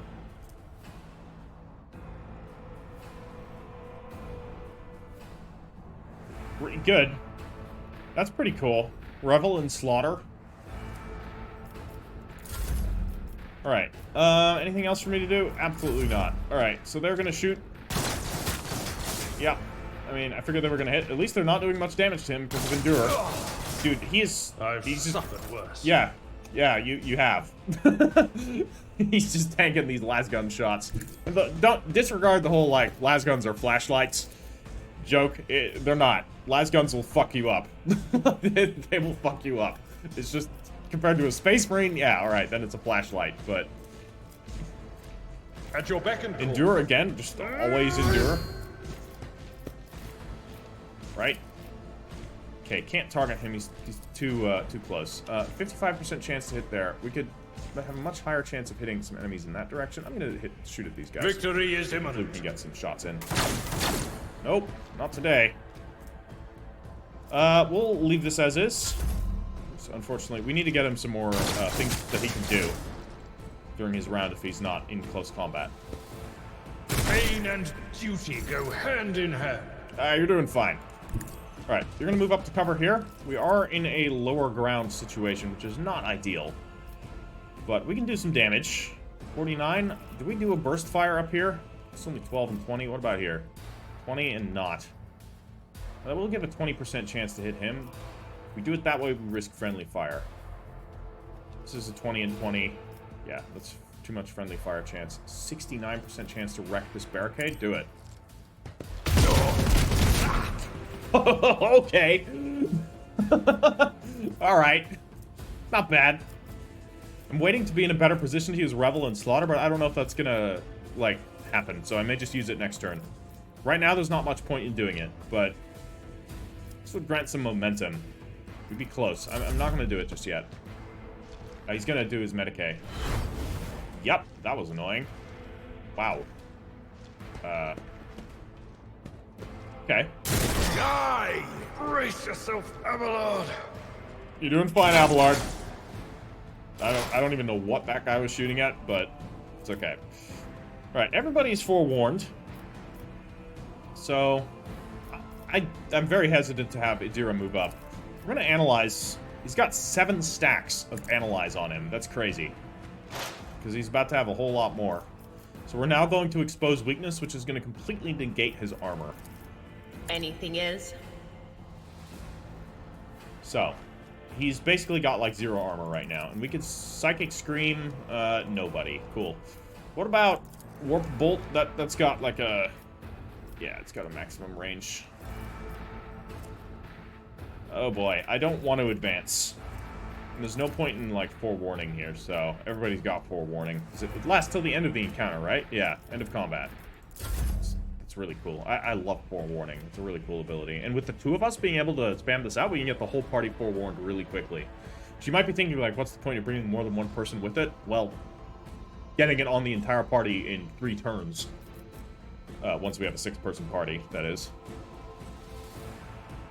For now, we can do it in 2, which is even better. I'm gonna advance to here, 6 movement points. And, we're gonna drop Voice of Command on... She's still not accepting it? Okay. You take it, Idira.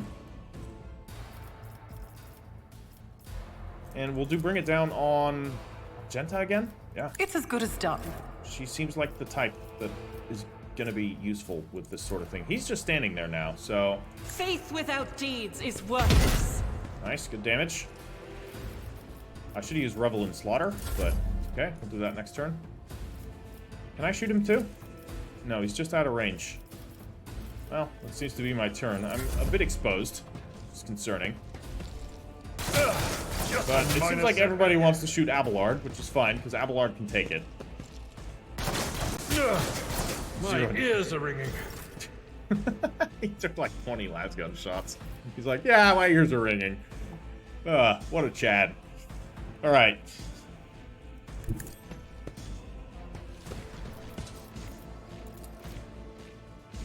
Yeah, that looks pretty alright.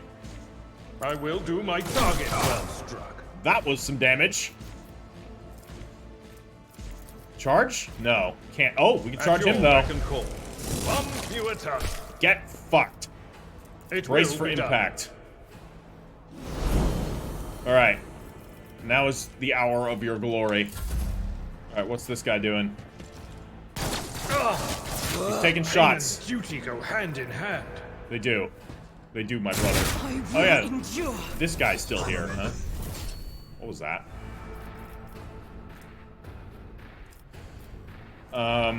Okay. Let's go up to here. Bathe this battlefield in righteous fury. Shoot this guy so that he can't get healed. Goodbye. Guard officer. He's in a better place now. Now I'm gonna use I'll do it. this, finally. Remember to use it.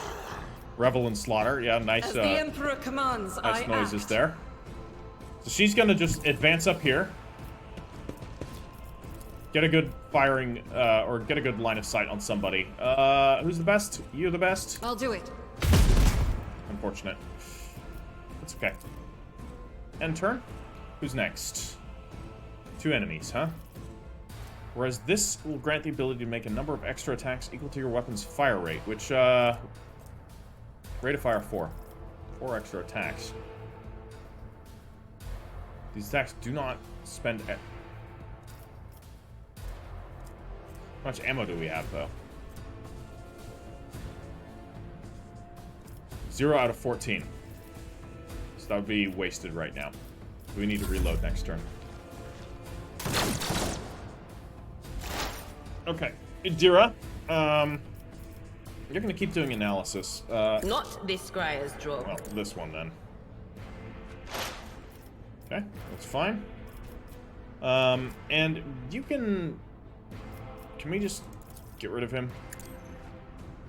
Yeah. Alright, cool. A little bit of brain exploding. Never killed no one. Except for that guy, I guess. Exposed weakness on him, just to be sure. Was that you? A little bit of that going on. Cyrene, advance up to here. I'm ready for whatever would, comes. and you're going to use Voice of Command now on Argenta, so you can actually use it. Very good. And you're going to use Bring It Down on her as well. Wonderful. Now she's going to shoot. I will not. I gotta reload. That Fuck. is not the Emperor's will. Forgot. Well, that was wasted. Could heal myself. Doesn't seem worth it. Seems more worth it to go and heal Abelard, but I can't move. So, that was a learning point. But hey, we can shoot. Who, if not me? Not very effectively, mind you, but, you know, it's the thought that counts. Where are you going? Abelard is taking some damage here. I would like it if he did not die. I've seen worse battles than this in my time. You definitely have. Reduced 100%. to dust. Yep, he's dead. Heal yourself. Oh my god. Is much appreciated. Yes, indeed. Endure Victory it. is imminent. Okay. Guard Defender is going to shoot at Argenta. Injured. Okay. I'm enraged. He's just pissed. Okay, we need to heal her, but I need to get her into cover. So we're going to Guided by faith. bring her back here. Ooh, we either heal or reload. That's rough. I'm going to heal. Blessed be the hand of the healer. Okay. Unfortunate that we had to use that there, but that's okay. Guard Medicaid is going to shoot. We have our momentum. I'm saving it, but I think I should probably just use it. Just dismantling attack is the heroic act. Other dismantling attack. No, we don't need to do that. Drop in. He's got. Yeah, he's got 7 analysis on him. That's crazy. All right, and then we can drop an exploit weakness on. Do we want to do that on him? I don't think that's necessary. We just advance. I think we're just going to advance with her. The future on the battlefield. I don't think they're going to shoot at her. Just to make myself a slightly more tempting target, I'm going to move up to here. And then I'm going to cast Voice of Command on nobody because they're too far away. Cool. Bring it down. Could cast it on her. No. Can't. Okay. Guess we're going to be doing some shooting then. Question is, what shooting? Only 20%. Whereas this has 24%? Interesting. So burst fire can actually have a more likelihood of hitting. Well, let's get on it then. Yeah, you showed that fallen relic bookshelf. Yeah. Could get finest hour. I would like her to have ammo before she uses finest hour, though. So it might be that we're actually going to use Abelard's heroic act, the daring breach, to just end this fight right now. So we can't reach them this turn like that. But we will with heroic breach. So you get right there. Abelard's going to finish this. I will do my duty. Right here. Your hand. That was pretty brutal. It will be done. I took care of this one. You sure did. Now you're gonna charge that one and take care of him too.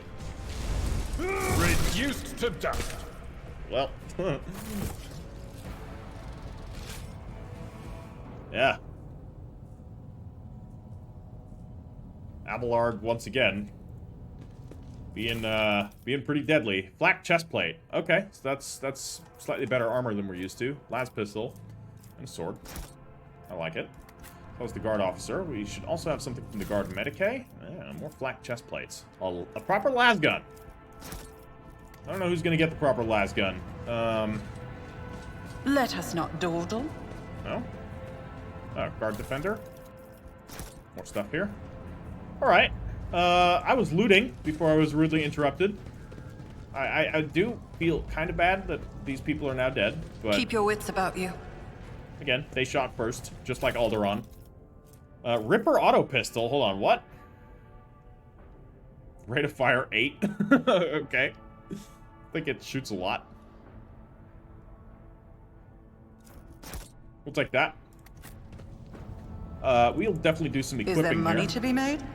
And let's I think we're gonna end the episode here because it's getting pretty long, but I will equip my characters with new stuff. So I'm keeping the stub revolver, although it's bad rate of fire. I may be better with something that just doesn't matter with accuracy, where I can just, yeah, I'm gonna equip this thing, the Ripper auto pistol, and just screw accuracy. Is this just I something won't we stand equip? for No. it. Black chestplate though. So we could equip this onto the sister. This is going to be 25% armor. Oh, this is only 20. So the flak chestplate is just not as good. What does it look like if you put it on? It looks the same. So from the looks of it, your armor doesn't actually change appearance. You just look the same regardless. Although, maybe... No, it does look different there. Okay. She just has robes over her armor. So that's why it looks different. Must be.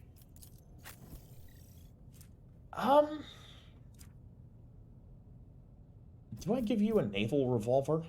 I'm giving you the revolver, man. I think it would be cool. It would make sense. He seems like a guy that would carry a revolver.